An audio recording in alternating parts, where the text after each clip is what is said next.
Hello everyone, welcome back to our new video. दोस्तों, आज की इस वीडियो में CDSL स्टॉक को रिव्यू किया जाएगा। बहुत बढ़िया कंपनी है और बिजनेस मॉडल बहुत अच्छा है। और जिन लोगों को बिजनेस मॉडल अगर समझ में नहीं आया है तो आज उनको बहुत क्लियरली समझ में आ जाएगा, क्योंकि इस बिजनेस मॉडल को हम एक टूल से एक्सप्लेन करने वाले हैं। सबसे पहले कंपनी के रिजल्ट देख लेते हैं। वाई बेसिस पर सेल्स जो है 7% डाउन है और नेट प्रॉफिट जो है वो 22% से गिरा है। कोई नई बात नहीं है, क्योंकि जितनी भी ब्रोकिंग कंपनी है कैपिटल मार्केट से रिलेटेड की, और CDSL इटसेल्फ ऑल्सो, क्योंकि ये तो एक डिपॉजिटरी कंपनी है, तो इन सभी के नंबर खराब आने थे। मार्केट को ये चीज़ पता थी और ख़राब आए भी हैं।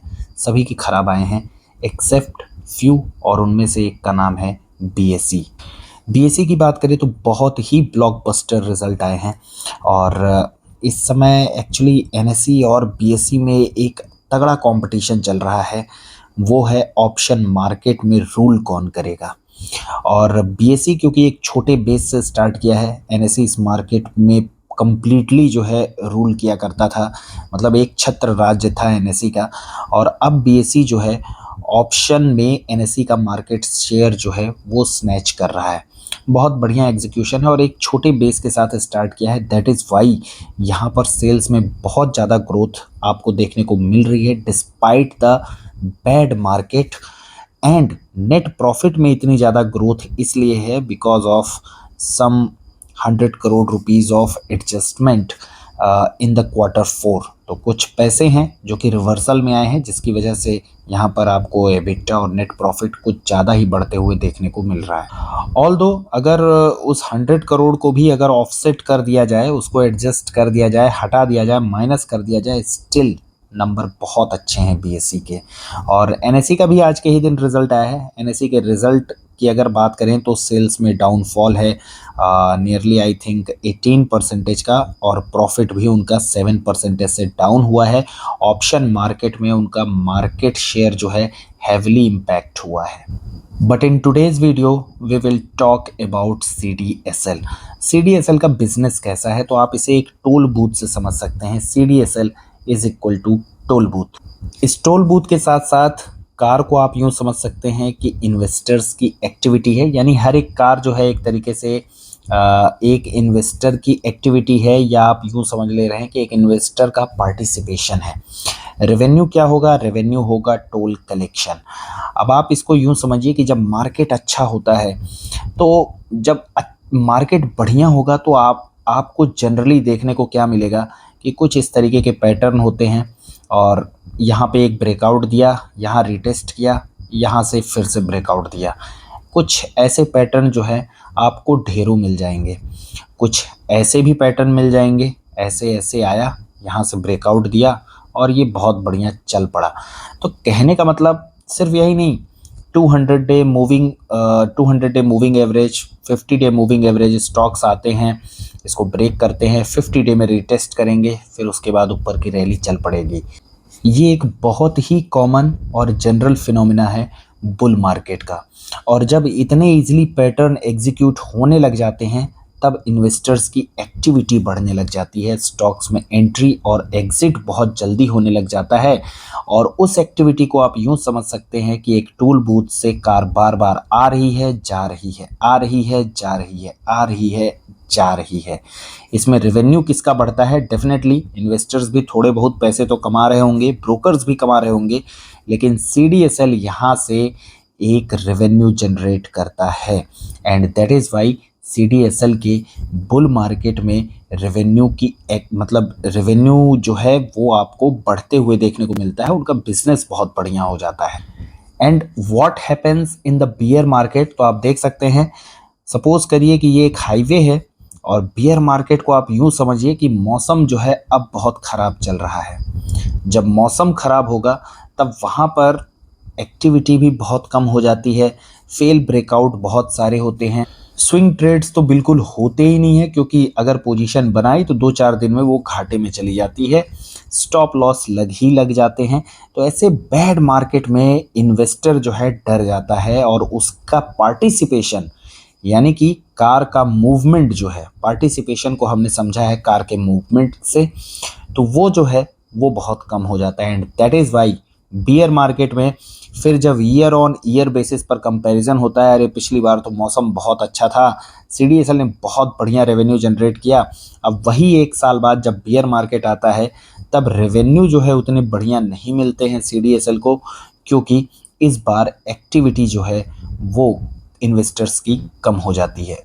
और सिर्फ रिटेल इन्वेस्टर की यहाँ पे बात नहीं हो रही है, क्योंकि जब मौसम अच्छा होता है तो सिर्फ यहाँ पर रिटेल इन्वेस्टर की एक्टिविटी नहीं बढ़ती है, प्रमोटर्स की भी एक्टिविटी बढ़ती है, काफ़ी सारे IPOs आते हैं, ठीक है। इसके अलावा राइट्स के इशू आपको काफ़ी सारे देखने को मिलेंगे, बल्क डील खूब सारी देखने को मिलेंगी आपको, फंड रेज भी काफ़ी सारे आपको देखने को मिलेंगे।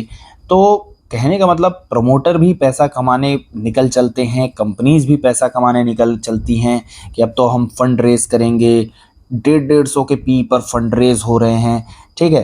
तो सबके पैसे बनते हैं, सबके पैसे बनते हैं, सब पैसे बनाते हैं।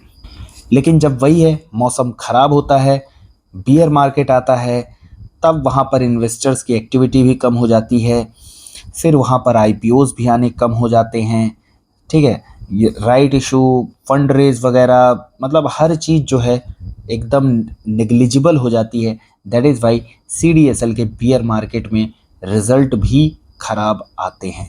और ऐसे में दो तरह की साइकोलॉजी के इन्वेस्टर्स होते हैं। एक तो वो होते हैं कि जब मार्केट अच्छा चल रहा होता है तब वो CDSL में इन्वेस्टमेंट करते हैं, एंड जब मार्केट यानी इंडेक्स की अगर हम बात करें नियरली 10% डाउन होता है तो CDSL से वो एग्जिट भी हो लेते हैं।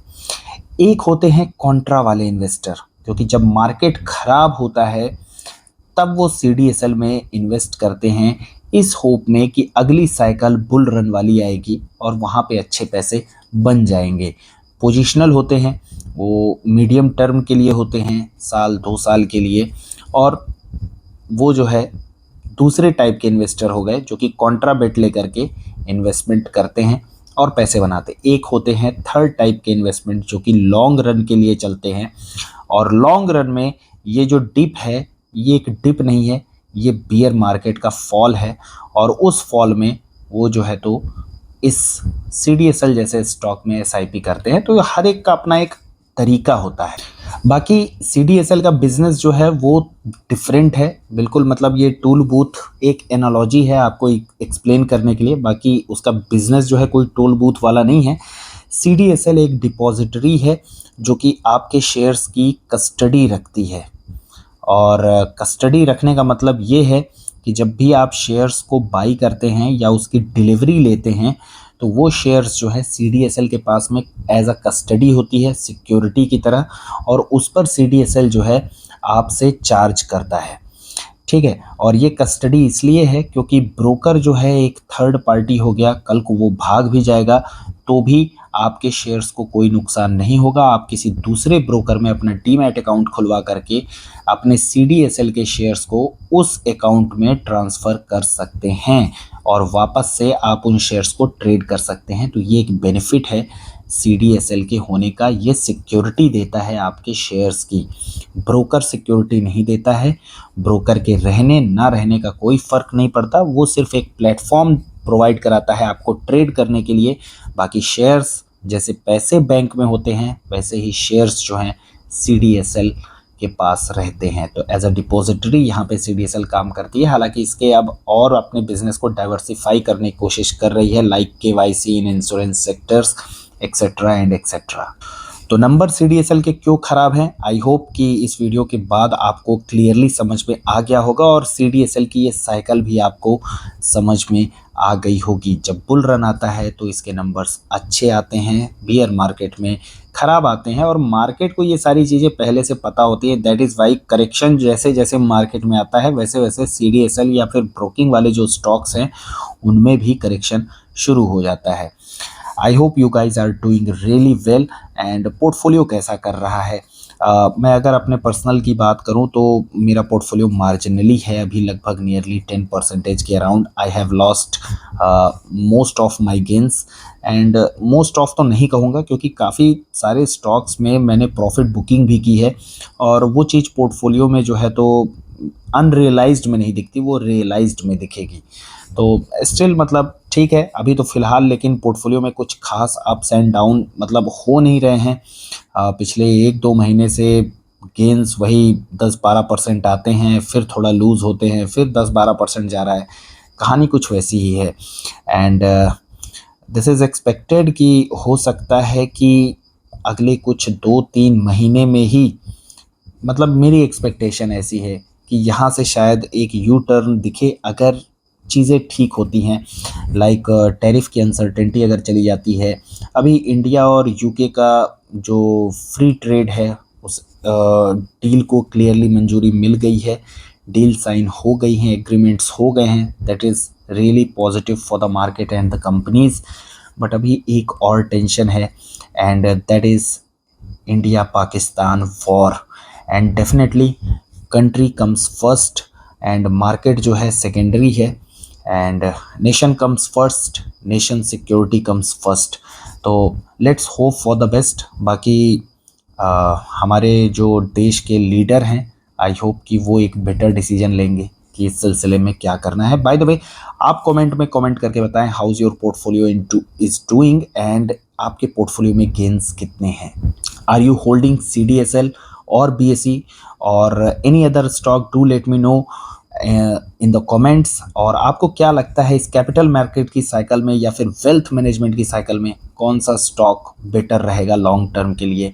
तो आप चाहें तो उसका नाम भी कमेंट सेक्शन में लिख सकते हैं। बाय द वे, कंटेंट अच्छा लगता है then hit the like button and do not forget to share and subscribe the channel. Thanks for watching the video.